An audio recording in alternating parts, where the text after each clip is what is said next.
But lately he's been talking about the Middle East Caliphate and Reform Judaism and George Soros at the age of 14 helping Jews to death camps, and the guy was a teenager and not able to control what he was doing.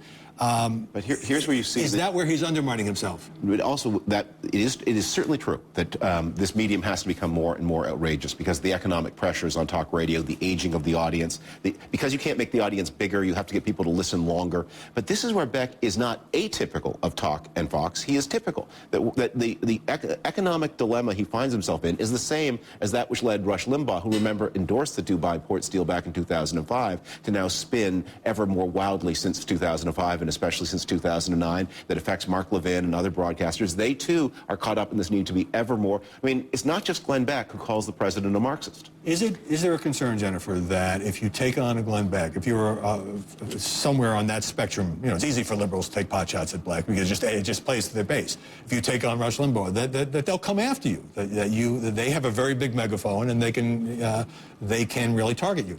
Well, I don't know what targeting means. Every click on the internet is a click, regardless of whether it's a friendly click or not. They can say really nasty things. Yes. Like, I'm not saying they have or would, but, yes. but they have a big megaphone, well, as I said. Frankly, if you aren't willing to listen to bad things being said about you, you probably need another profession. I disagree, though, very strongly with something that David said, and that is that there are other people who are doing the same thing as Beck. And I think we have to be careful not to overgeneralize and put Glenn Beck in the same category as Laura Ingraham, in the same category as Sean Hannity. These are all individuals. I think they have to be assessed. You see them as responsible conservatives. I do. You might not agree with every single thing they say. Correct, exactly. But they don't engage in this sort of thing. And the telltale sign is you don't see this outcry, either on the left or the right, directed at them, because although people may disagree with their views, they're not so outlandish and insulting and beyond the pale.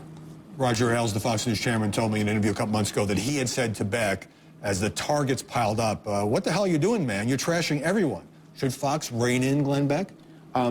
Fox has now created something, or unleashed something. I guess he's not their creation, and they will live with it. And this story will follow a familiar arc. I think it was an arc that was very predictable from the very start. The great thing about this is a country of tremendous political stability. It has a great appetite for entertainment.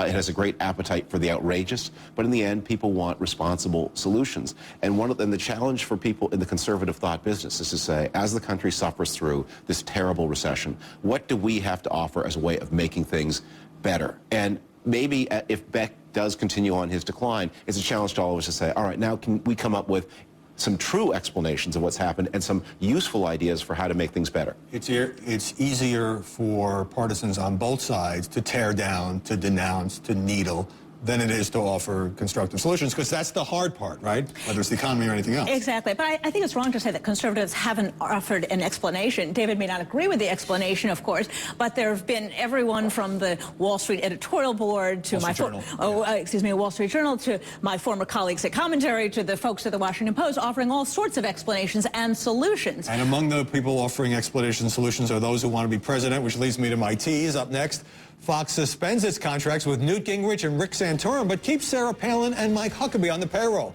Where do you draw the line when the politicians are pundits?